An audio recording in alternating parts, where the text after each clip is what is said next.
architecture, Biennale Mladih, jazz music, delicious food, Čola evening, yoga, and a lot more on today's episode of BAA, Bella Attractions. Hello everyone, as you know already, and as you remember, I hope, I'm your host Milica, and I'm going to present today's episode with a lot of interesting information just for you guys. It's very nice seeing you, and let's get into it. On today's news, again, we bring you information on evil headquarters of Professor Doofenshmirtz. I'm kidding.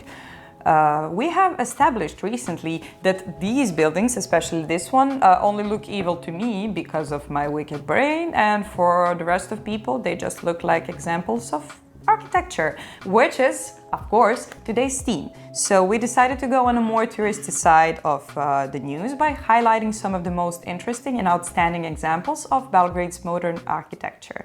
And it would be perfect for you to check these out if you're a lover of sightseeing, architecture, and generally speaking, Belgrade.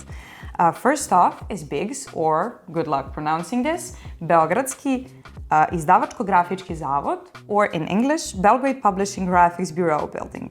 And BIGS used to be one of the biggest publishing houses of Yugoslavia, but since then, both the publishing house and the building have faded.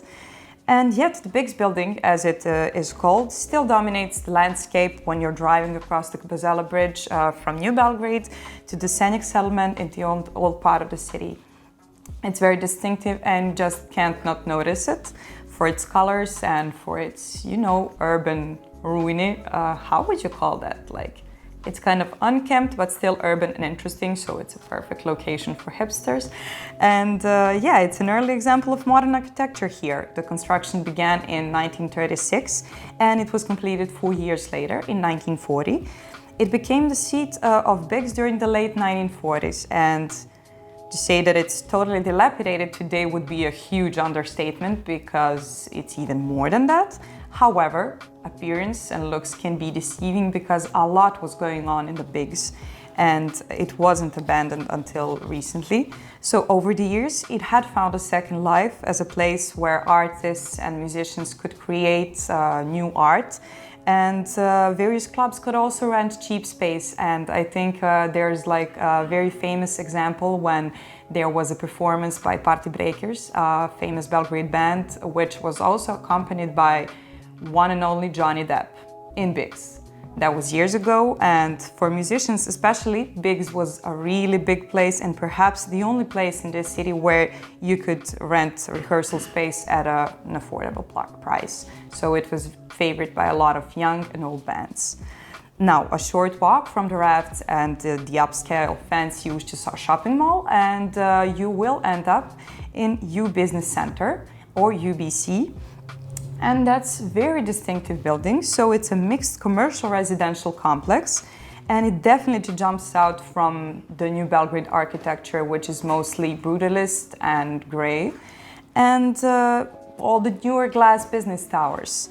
It's another entry from Energoprojekt's prolific portfolio, and it has been originally designed in 1989, but it hasn't been finished until almost 20 years later in 2007.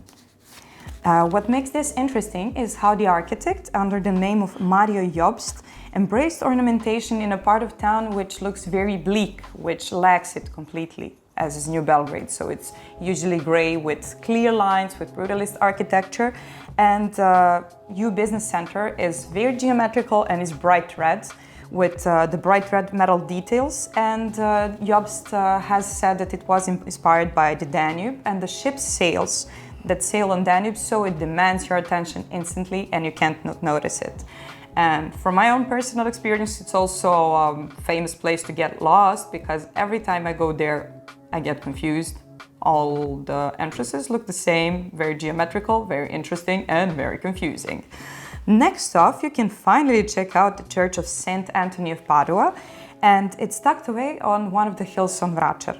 This building consists of a rotunda with an apse in the east, and a porch in the west, and a large cylindrical bell tower in the southeast. This interesting building, the most interesting part is actually the bell tower that draws the most attention because it has a monumental 52 meters high scale. This church was built between 1929 and 1934, and it was designed by a famous and celebrated Slovenian architect, Josip Plečnik.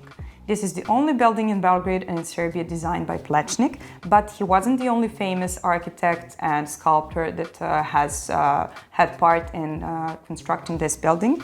It also has interior hosting a bronze sculpture by the patron saint holding the infant Jesus Christ, and this was constructed by the famous Croatian sculptor Ivan Meštrović, the author of the famous Belgrade Pobednik.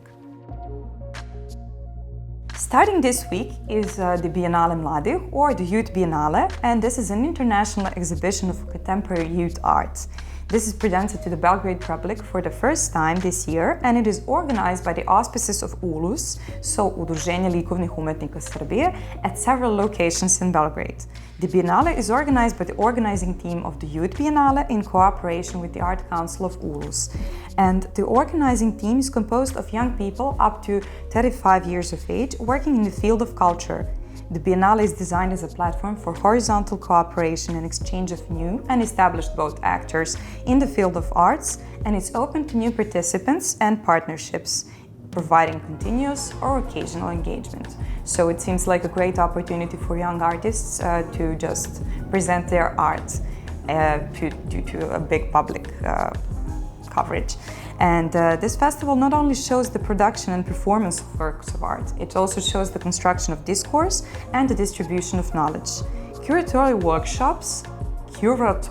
workshops and educational programs were organized within the entire event with cooperation of ULUS members and other cultural and artistic actors and the local, what is it with my language? You know what it is? I'm made for art, I'm not made for speaking. Anyway, let's move on. A common language is the theme of the event, and it's a result of synergy of different concepts of all involved in this project, and they're all united in a single form. And this exhibition communicates through this common signifier, we.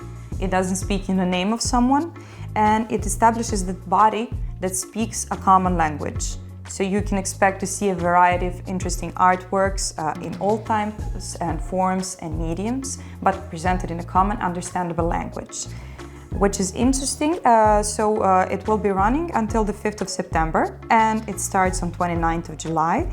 You can check the link below for more information, and you can check your eyes out for the talented works of talented actors and talented art makers coming your way. And I will make a small and interesting teaser. Do you know who's featuring one of their artworks on the Biennale this year? Our very own director, but I'm not going to tell you more because you will have to check it out for yourself.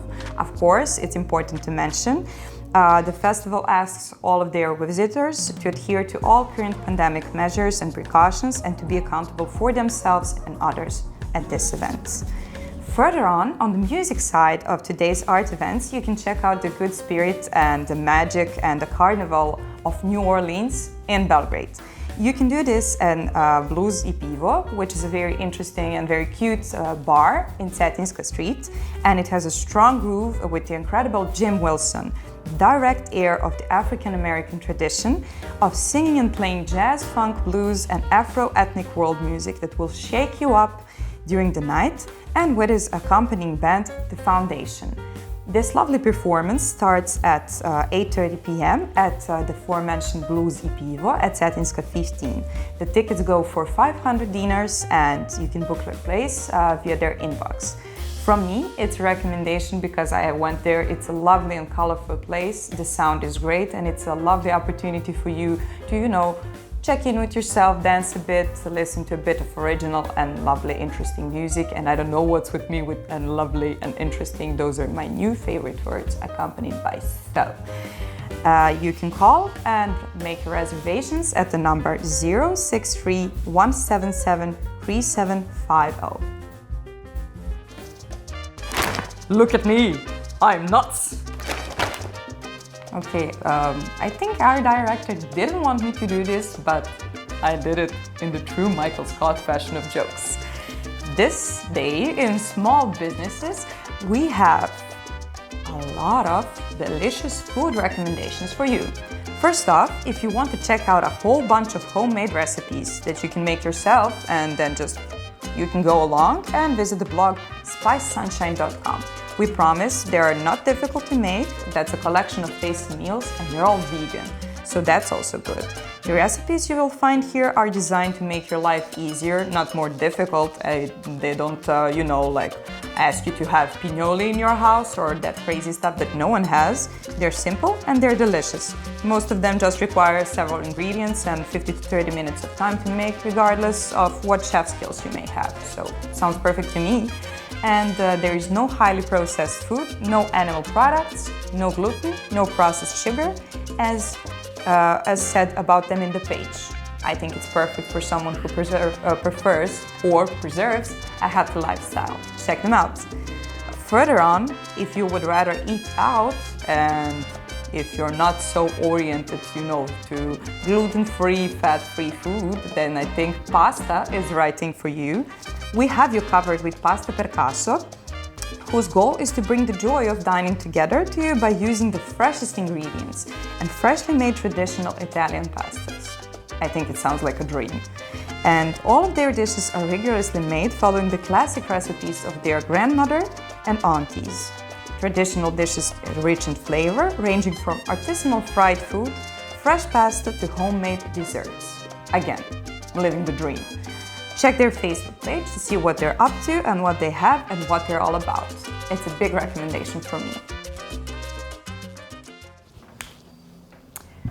So, what you can see here is me dancing to the sound of an imaginary Zdravko Čolić in my head. Because of why? Because of the copyright. So, I'm not gonna sing because our director has very sensitive ears, as she said, and I think she's lying, but I think I also sing terribly. But anyway, further on the information, this Saturday, 31st of July, you can grab your rings and your gold chains and your drinks because it's the time of the big opening of the new Vremeplov open air. That's like a time machine concept. And this first edition is Čola open air. Vremeplov, the big opening, Veliko Otvaranje. This first party is dedicated, of course, to one of the biggest, and in my heart, one of the top 3 regional stars, Zdravko Čolić. It's located in Kalemegdan, the perfect location, in the trench near the Military Museum at 8 p.m. The tickets go for 500 dinars and you can get yours in the link below. Oh, what do I spy with my not-so-little eye? Rabbits and their new friend, the kitty cat. But on more important news today, we have good causes. Good Deed Yoga is a humanitarian initiative and it collects funds for good causes through yoga lessons and workshops. These yoga classes and workshops are held by yoga professionals and licensed instructors Tatjana Miljojčić, Sanja Petrović and Neda Sobolevski. Lessons are usually taking place in their studio on Saturdays in the yoga school Yoga Lotus Beograd, and this is located in 122 Gandijeva Street in New Belgrade. For those who can't make it live or prefer the online lessons, Zoom is also an option, and the funds paid for these humanitarian yoga lessons are donated for various good causes, such as medical treatments of those in need, renovations and reparations of cultural heritage, and replenishing green sources of energy and the ecological benefits. So if you're interested, if you love yoga, and if you love helping your environment and those in need, you can check it out on the link below. Today, on my favorite edition of Interesting Facts, pasta facts for you. Pasta, pronounces pasta, is the Italian word for dough. Moreover, the dough contains flour, water, salt and eggs. The top 3 producers of pasta in the world are Italy, of course, USA and Brazil. 25th of October is celebrated as World Pasta Day. And the 3 most popular pasta dishes are spaghetti bolognese, macaroni and cheese, and, of course, lasagna. Now, this is the end, my dear friends. I hope you have enjoyed this episode as much as I did. And of course, you know the drill. What are you supposed to do? You're supposed to like, if you like us, subscribe if you have a heart and soul, share with your friends, And don't forget, you can always write us if you have an art event which you would like covered, or if you want to talk to us, you can send us an email at bellartattractions@gmail.com. Comment below if you watch the Olympics. If you want to hang out, you can comment on your favorite sport, your favorite kind of beer to drink during the Olympics, or comment if you want to be friends with us. I'm your host Milica, these are my friends. It was lovely seeing you and talking to you, and see you next week on BAA. Or again, BAA, because I can spell. Bye! On today's episode of Belgrade Art Attractions... Why did I say Belgrade? Language.